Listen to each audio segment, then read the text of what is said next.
1995年第11條啦，咁佢就話 x 同 y 係兩個 variable，咁就問你啦，嗱，如果呢一個 table 咧就 show 到嗱你唔同嘅 x 俾我咧，我彈唔同嘅 y 出嚟 ，OK， 咁佢就問你究竟個 relationship between x 同 y 係點樣？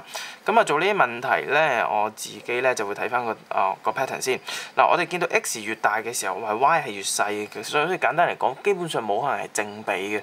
咁所以正比嗰啲 choice 基本上你可以唔使 consider，但係佢一定唔啱嘅。咁因為一個越大一個越細嘅話，好明顯就反比啦嚇。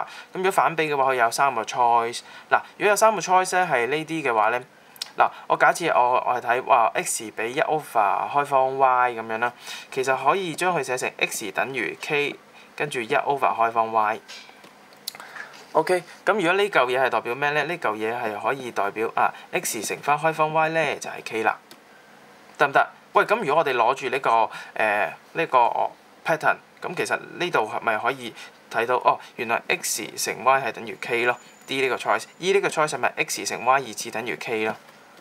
得唔得？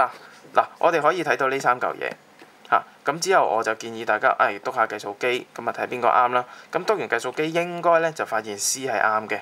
嗱，我哋睇翻啲數啦，嗱試下篤啦嚇。咁2乘翻開方36咁即係6啦咁樣。咁2乘6咁12啦。咁第一組數係12，第二組數係3乘翻開方16。咁開方16係4啦，咁3乘4咁12。咁6啦乘開方4，咁6乘開方4。咁即係6乘2啦，咁6乘2係12，又係12嘅嚇。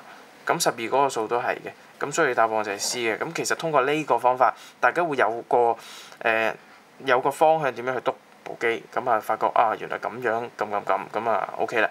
咁大家如果得閒可以撳埋 B 同 E，應該唔啱嘅。